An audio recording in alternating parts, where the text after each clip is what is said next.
Hello everyone. In this video I'm going to be showing you some things you can do with the select tool. Now I've used the select tool in other videos on this channel, but I wanted to just focus on a couple of things that maybe you might want to use but you don't use a whole lot necessarily, unless you do a lot of combining of images and things like that. So what I'm going to do is I'm going to show you some basics about the select tool, but I'm going to go beyond what I normally use, just to kind of show you some creative ways that you can use this tool to make images that didn't exist before you got a hold of them. So you'll see here that I have two images open. I have this one, which is in this tab in GIMP, and I have this one. And what I want to do is I want to remove this upper portion of this image, and I want to take out the stones on the four corners of this image, and I want to move them over into the top. I want to line them up across the top here. So in essence, we're going to have to edit this image to make this a blank canvas on top. And then we're going to have to select out these four stones and then arrange them on this other image and just line them up here to make an image that has only stones on it. And what we're going to do is we're going to use the select tool to do that. And so to start off, what we need to do is remove this top part, and we're going to use the free select tool. You can see that it's the lasso tool. It looks like a lasso, but it's called the free select tool. And if yours isn't showing, you may have one of these other two icons up there, either the foreground select or the scissors select. So if you have that up there, just right click on it and it will show the other three. Now if you point to it, you'll see that they pop up, but as soon as you try to go down and change to that, it won't let you. So if you right click that button, that gives you the flyout menu, and then you can change the tool like that. So that's how you can switch the tool. Any of these tools up here that have this little tiny arrow pointing down and to the right on them, that means there's more tools in that group. See, this text tool has no other ones. It's the only one in it. But all of these with this little down arrow down and to the right, they have other tools that are in that collection with them. So we can select those. Any of those tools in that group just by right clicking on it and then choosing the tool. So enough about the toolbar. Let's get back to the task at hand, and we're going to creatively select these two images at the top. So I'm going to zoom in here because I want to get in pretty close, and I'm just going to start clicking out a border that will separate the stones on the bottom from the image on the top. And I want to just select everything that I want to get rid of.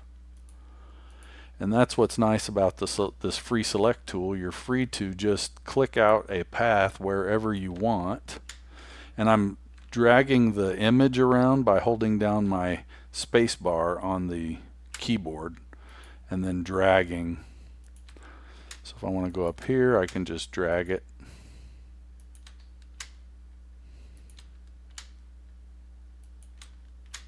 Drag it out here and click and drag and click and drag. It's basically, so now we have everything selected that we want to replace, and we're going to replace it with just a solid color, and we want it to match the background of the image. So we're going to come up here and select the foreground swatch. Just click on it and you'll get this color selector window that pops up. If you click this eyedropper tool here, that lets you sample a color from the monitor. So I'm going to come over here and just click on that, and that loads the image that you clicked whatever color the pixel that you clicked was, it loads it into the foreground swatch. Then I'm going to click OK. Then I'm going to come up here and select my bucket fill tool. I have a tendency to call it the paint bucket, but it's a bucket fill tool. So if you select that, that means we're going to, wherever we click now, it's going to dump paint into, it's going to dump that color into that selection. Now if you didn't have anything selected and you clicked on over here, it would fill the whole entire canvas, and it would just basically cover everything that you have with a color. But notice what happens if well actually I don't even have to click it. You can see my cursor to the right, it has the no symbol, the universal no symbol. It's the circle with the slash on it. That means you can't use it. You can't use this tool there. If I click, nothing happens. It doesn't work because I'm not in an area that is selected. If you move into the selection though, see how that little indicator changes? It goes from the no tool, or the no symbol, to it's one square over the top of another one, and the square that's on top is colored. It's filled in where the one on the bottom is not. So I'm going to click right there and fill that area with color, but what you notice is nothing's happening. Now why is that?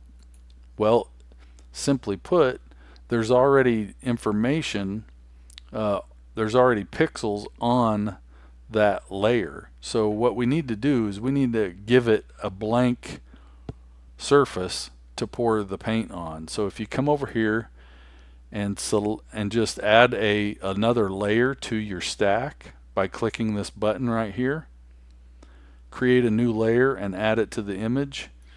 If you click that, you'll get this window, and you can name the layer. I normally don't until after they're created and I decide what I want to call them based on what I put there.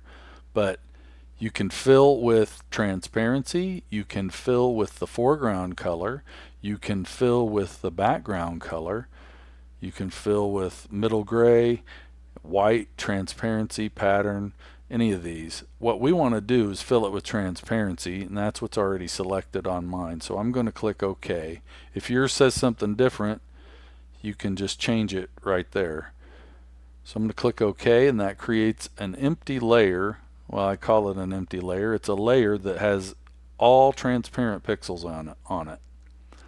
So with that layer selected, I'm going to come back up here with my paint bucket or my bucket fill tool, and now I'm going to pour it in there. And since we have basically a surface to pour it on that's above the image, we're basically telling GIMP, hey, everything on that empty layer that fits inside this selection, I want you to fill with that color. And when you click it, it fills in that color. So now we have the color in the place where we needed it to be. So we can deselect everything by coming up here and clicking select and selecting none, clicking none.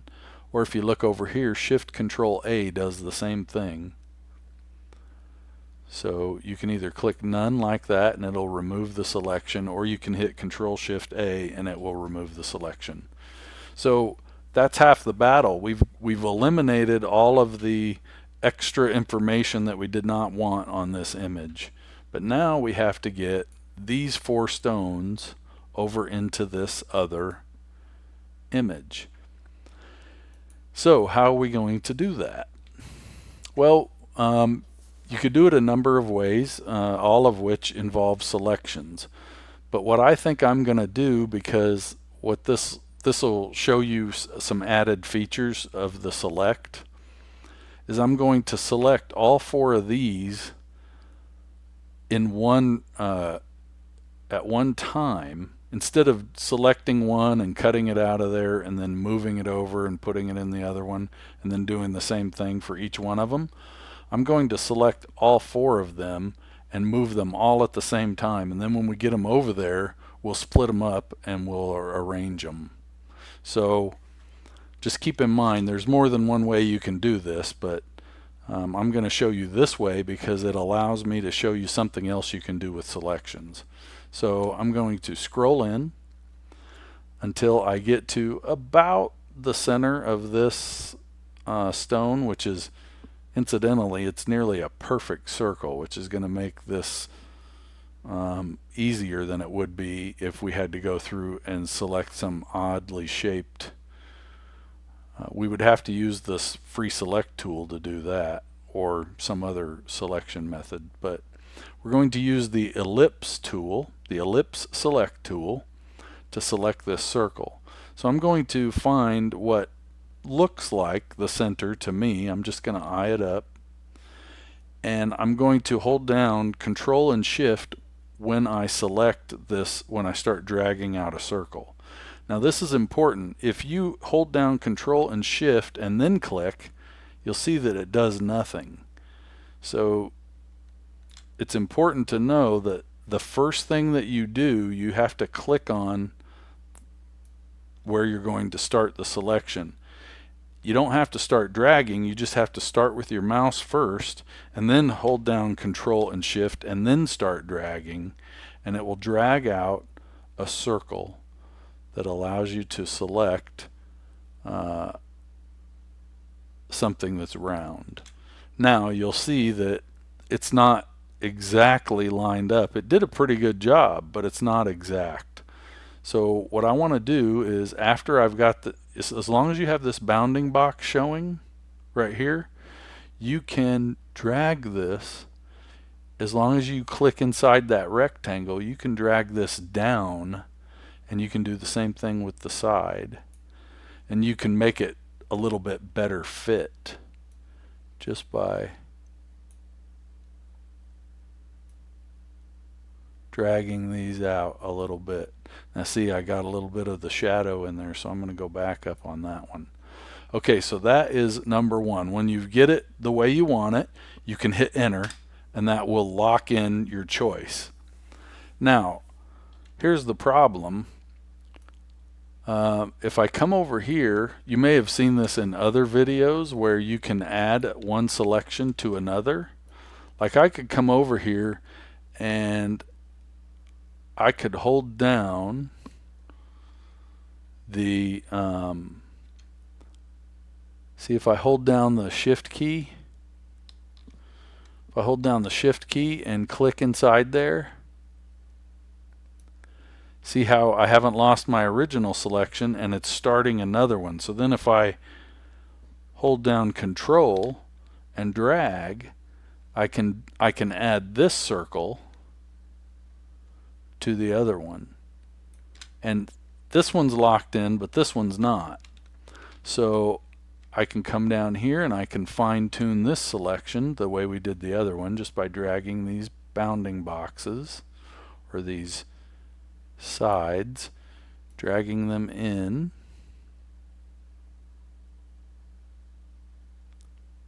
just drag them up, drag them down, drag this out, and then I'm going to zoom out and kind of pan back over. You'll see we still have our original selection, and if I hit enter on this one, now I have two. So I've added that selection to the other one just by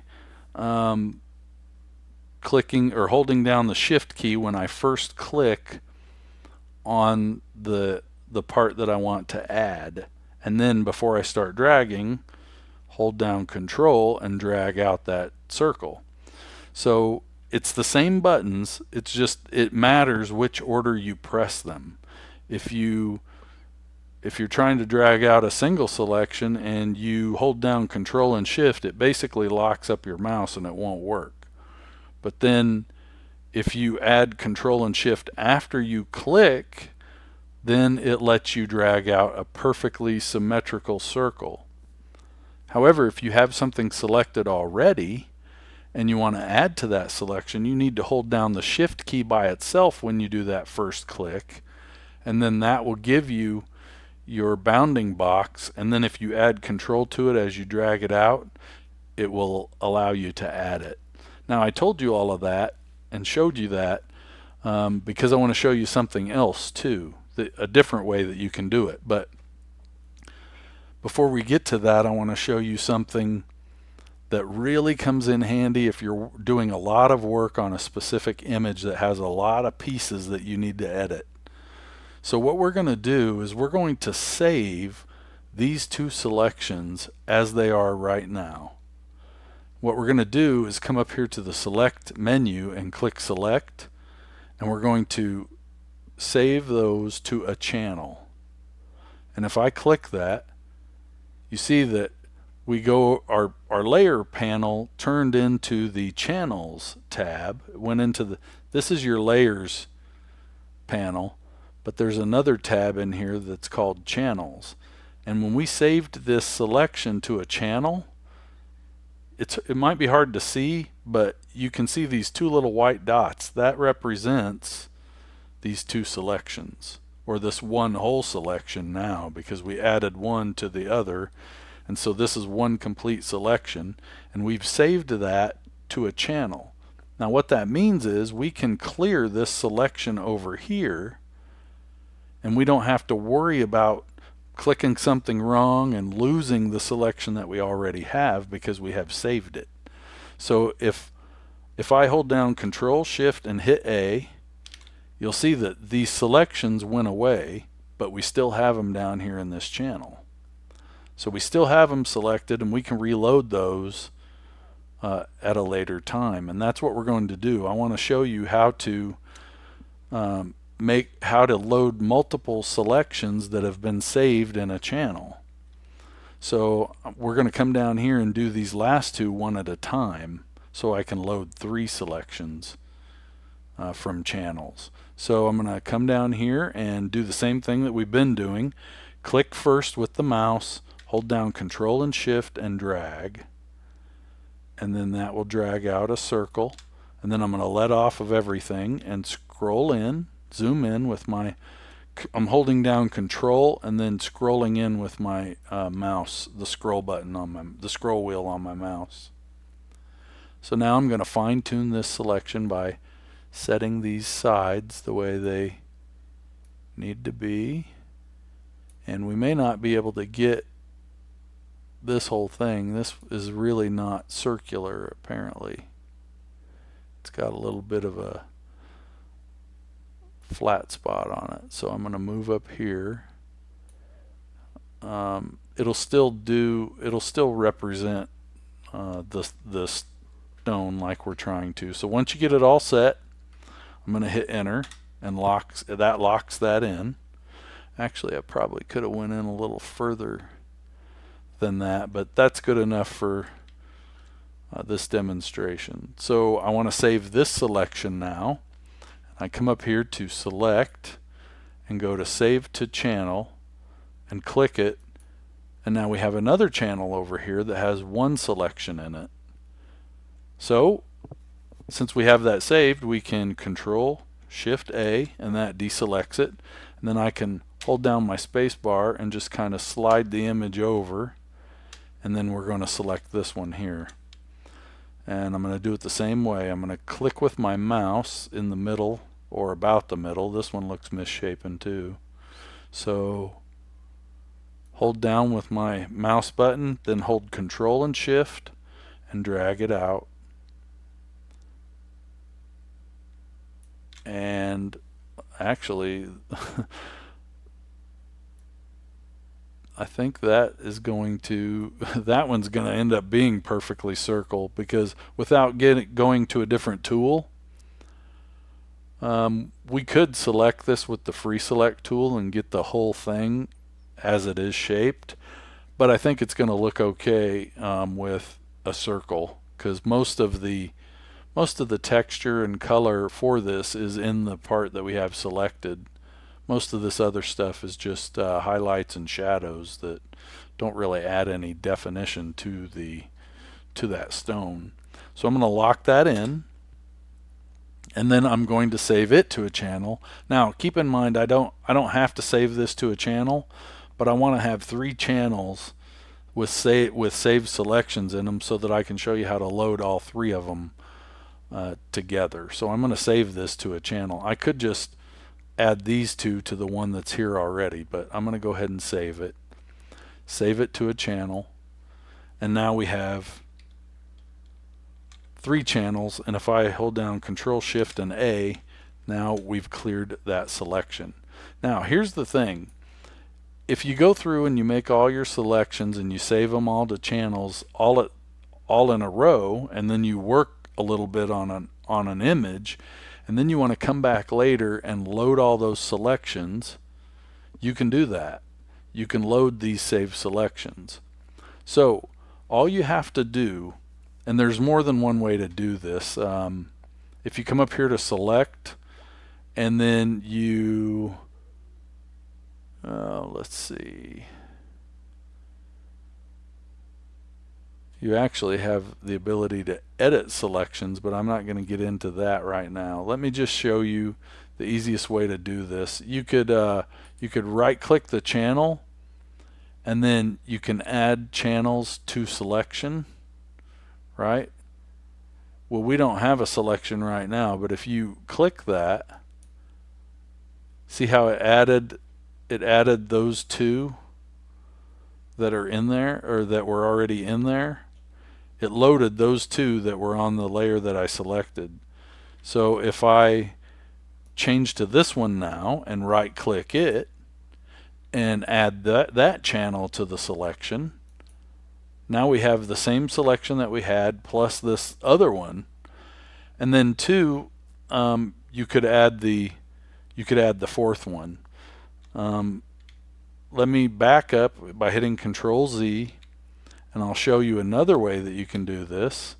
You can hold down the Alt key on your keyboard and click the little icon down here on the selection that you want to load, and see what happened. It loaded them just with one click.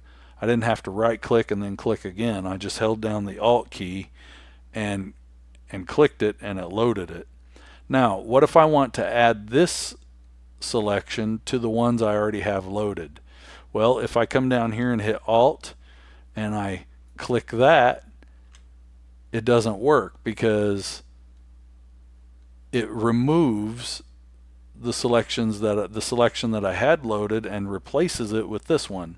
And that's okay, because all you have to do is, if you already have a selection loaded like I do right now, and let's say I want to add this one to it, I can hold down Alt and then the Shift key and then click it, and see it keeps the other one that I had loaded and it loads the other 2. So that's 2 ways that you can load multiple selections. Now, I didn't test this ahead of time, and I haven't used it, but I think, just my intuition tells me that I'm going to be able to do this, but I could be wrong. So let me hit Ctrl-Z and back up and remove all the selections. But I think what we can do is, I think that we can hold down the Shift key and select all 3 of these channels, and then right click on them, right click on one of them, and see how this says Add Channels to Selection. That's what tipped me off that this is going to work, because it's plural here. It's not a single channel. And the way I just demonstrated, it only loads one at a time unless you hold down the Shift key. So I'm thinking that we can load all of these at one time. And if I'm right, that's really going to be a time saver, because then you could go down through here and either select them all like I just did, or you could maybe select these 2 and load them. If you had like 7 or 8 selections that you had saved and you just wanted to cherry pick the ones that you want to load, you could do that. So I'm going to select this other one and see if we can load all 3 of them. Hopefully we can. So right click and add channels to the selection, or to selection, and it does. It loads everything, all of the channel information that you have saved is loaded all at once. So now here's the question. How are we going to get these into the other image? Well, we're going to go back over to our layers, and we're going to make sure that we have the right layer selected. That's the top one. That's the one we want. And we're going to add a layer mask to this top one. So how do you do that? You just right click on the layer and click Add Layer Masks, and selection is chosen, but if yours says something different, then just select it. And you don't want to invert it. You want to make sure this is unchecked, because if this is checked, you're going to basically load everything except for what you have selected. We want to keep everything that's in the selection. So I'm going to click Add. And now I have a copy of the image that we're going to in here. I was going to do this demonstration with both images in the same tab, but then I decided, you know what, it might be better to show how you can move them from one tab to another. So rather than working with two images in one, we're actually working on two separate images up here. So I'm going to remove this layer from this one I should have done that earlier, but I didn't think of it. So what we're going to do is we're going to move this over into into this image. So once we have our mask applied, well, it's not applied, but it's selected and it's loaded. So I'm going to hit Ctrl-Shift-A. Actually, what I'm going to do before I do that is I'm going to save this selection as one selection, just in case something goes wrong. I'm going to save this to a channel, and now we have a channel that has all four of them selected. So really, for our purposes here, we don't need these other ones anymore, because we've got one that's got all four of them on it. So we'll go back to our layers, and then I'm going to Ctrl-Shift-A to deselect everything, and I'm going to try to drag this over into the other image the way it is. Now keep in mind, we're not dragging just an image, and we're not dragging just this data. We're dragging the mask, the image, and everything. So when I click on this and drag it over and just point to this other tab, that tab says, oh, you want my attention, and it comes to the front. And then I'm going to come down here and just let off. And see what happened? We pulled in the image, the mask, and everything, just like it was in the other, just like it was over here. We just drug it over here and dropped it on this one. Now, it's not in the right format, and we still have our layer here that, like, if we turn that off, that's just a layer that has pixels filled in that's covering up the other one. Now, what I want to do for this demonstration is I want to merge this layer while it's visible. I want to merge this down to that. So I'm just going to click the one I want to get rid of, actually combine into the other one. I'm going to select that one, and I'm going to merge it down, and it's going to, now what we have is we have one layer with the background applied permanently. The only way that we can get that back is if we Control-Z back up, and that'll go back in the history and put the program like it was at that time. But right now, there's no way for us to operate. We've lost all that information that was on that layer before. However, we now have this. So how can we arrange these stones into a line up here at the top? There's a bunch of ways we can do it, but the main thing that we need to do is we need to apply this. Well, we don't have to apply it. We need to get this as a transparent layer with the pixel data locked in where it's at. Right now, if I think it's Alt, if I Alt click, oh, actually that shows let me just show you with the context menu. If you right click this layer, since it's a mask, you can come up here and you can do all these different things to that mask. You can apply it, you can delete it, you can show the layer masks, which is what just happened when if you click Alt, it does this. This is showing you what is on that mask. This is what that mask looks like. So if I uncheck that and then I come up here to disable the layer masks, look at what happens. You remember I said when we brought this in, we're bringing the image and the mask and everything? Well, we copied the whole image and the mask over into this image and it put it on its own layer. So how can we get rid of this old image and just keep these 4 stones from it on a transparent layer? You can do it a couple of different ways. You can either right click this like we have been doing and come up here and apply the layer mask, and if you apply this, see what it did? It just removed everything except for what was in the mask and it left it. Now if I Control Z to go back, there's another way you can do this, and that is to go to the layer below it and add another layer.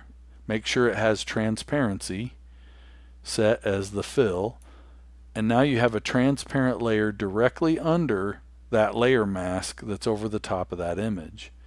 If you click on that and select it and merge it down, it will automatically do the exact same thing. It applies the mask before it merges it. So we effectively get the same thing that we had a minute ago, and that's 2 different ways that you can do that. However, we still have this issue where these stones are not where we want them to be. You know, these 2 here at the top, they look like they're already pretty well lined up, but what I'd like to do is take these 2 on the bottom and put this one up here and then put this one up here. So how can I do that? Well, basically you can, and now since they're on a transparent layer, we don't have to be as careful about selecting them. We can just drag out a rectangle and select them and cut them and move them up there if we want to. So that's what we're going to do in this part. We're going to first, I'm going to switch to a rectangle. So I'm going to right click that and go to the rectangle select. I'm just going to drag out a rectangle here, and I'm going to enter to lock in that selection. And now if I let's see here.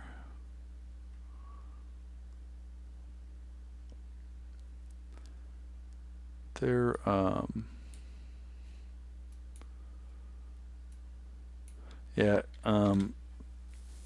thought there was a way that you could just drag this by using the move tool, but apparently I'm either thinking of a different program that I do that in, or it changed. So, but at any rate, that was just a different way that I was going to show you. This is the way that I normally do it. I just, with it selected, I come up here to the Edit menu. Well, actually, I don't come up here to the Edit menu. I use Ctrl-C, but it's the same thing. You can, or Ctrl-X. You can either copy it with Ctrl-C and leave this one here and just get a copy, or you can Ctrl-X, which cuts it out of there, just like Ctrl-X does in many other programs. So I clicked it, so you see that it's gone. Now watch what happens if I come up here and I drag out a selection, and then I go Edit. You can paste in place or paste it as a single layer. You can paste this a bunch of different ways. You can paste it as a single layer in place, which means it's going to put it right back where it was. It's just going to be on its own layer. Or you can paste it as floating data in place. There's a bunch of these options, and I'm not going to demonstrate all of them, but you get the idea. You can experiment with these and see which one see exactly what happens when you do those. And this is the one, this is what I'm demonstrating right here. We're going to paste this as floating data into a selection. You saw that I drug out a selection here, and that selection is where I want to put it. It looks like it's not going to be lined up exactly right, but it's going to be floating data, so it'll be alright. So if I click this, oh, actually, that did not do what I anticipated. So let's just come up here and click select, or edit, I mean, and we're going to paste it. We don't want to paste it in place because that's what it tried to do down here. What I want to do is just want to paste it. And now if you switch to your move tool, when you paste something and you don't paste it in place, it puts it in the middle of the page, which is, sometimes that's where you want it, but a lot of times you're trying to put it in a specific place. So if you go to your move tool, I'm just hitting M on my keyboard, go to your move tool and you can put this exactly where you want it. So it really doesn't matter how you copy and paste it. You can move it after it's over there, as long as you got it on its own layer, which we do. You can put it exactly where you want it. Alright, so there's that one. Let's do the other one real quick. I'm just going to drag out another rectangle, and I'm going to Ctrl-X. Actually, that's something that's going to happen to you quite a bit, and I'll just point it out right now because it just happened to me again. It happens to me all the time. You get to working and you skip a step. Now what I did was I just came directly from this layer. While we were working on this layer, I came down here and drug out a selection over something that I can see, and then I tried to cut it. But when I hit Ctrl-X, see what happens? There's a message down here at the bottom that says you cannot cut because the selected region is empty. Well, you're looking at it going, well, that's not empty, and it is empty on the layer that you're working on, because I've got this layer selected and this one's invisible. This one's the selected layer. That's what I'm trying to copy. I'm trying to cut that out of this layer, and there's nothing there. So what we need to do is we need to select the proper layer before we do Ctrl-X. That's going to happen to you when you get to working and you're not, you forget, you lose track of where your layers are. You'll every now and then have to look over here and say, okay, what layer am I working on? But now that we're on the right layer, Ctrl-X will work, and it takes it off of that layer, and then we're going to move it up here to this other layer, and actually it's going to probably paste it in on its own layer, but that's okay. We'll go edit, paste, and it did. It pasted it in its own layer right here in the middle. So we go back to the move tool and just drag this up here where we want it and drop it in place. Now we can Ctrl-Shift A to deselect everything. And then you've already seen how we can get these all on one layer, because right now they're on 3 separate layers. Incidentally, this matches the 3 selections, the 3 channels that we had the selection saved into. We have one layer that's got 1 on it, another layer that's got 1, and then that other one's got 2. That's because we cut and pasted each of those selections separately. But now all we have to do to combine these is just merge them down. So I'm going to click merge with the layer below a couple of times, and I'm going to turn on this one, and you'll see that we now have what we wanted. And if we want to make this permanent, because right now these are on their own layer and they're not all part of the same image, but we could align this by using the move tool. We can just drag these around and put them exactly where we want them. We could put them down here a little closer. if we wanted to. And then we can merge this down with the layer below. And let's say, well, let's say we're looking at this going, you know, that's not, I wish that was all in the center. You can still do that. All you got to do is drag this up, put it in the center, and you know, you may have a situation where this this background layer, let's say when you move it, you're going to see that there's no fill down there, but we already have the color loaded, so all we have to do is come down here and just fill in that layer and then merge that down to make it permanent. Now if you ever have like pixels hanging off the edge like I do here, what that means is your pixel data is bigger than the canvas, and you can get rid of that simply by right clicking this and flattening the image. But only do that if you only have one layer, because if you do that when you have 5 or 6 layers, it will flatten the whole thing, and then it will it'll combine them all into one layer, and then it will crop off all the excess. So you only want to do that in a case where you're dealing with one layer, or if that's what you want, if you want to combine everything and then crop it, then you can do that. But so there, we've accomplished what we set out to do. We've taken 2 images and we've salvaged pieces from both images, and we have done that all with selections, and we use some masking in there as well. But it just kind of shows you how you can select certain pixels, you can save the selections, you can reload the selections, you can take masks, which are basically selections. Layer masks are just selections that have been filled with data that allows GIMP to understand what it should show and what it should hide. So a layer mask, that's all that is it's a selection that is filled with white or black.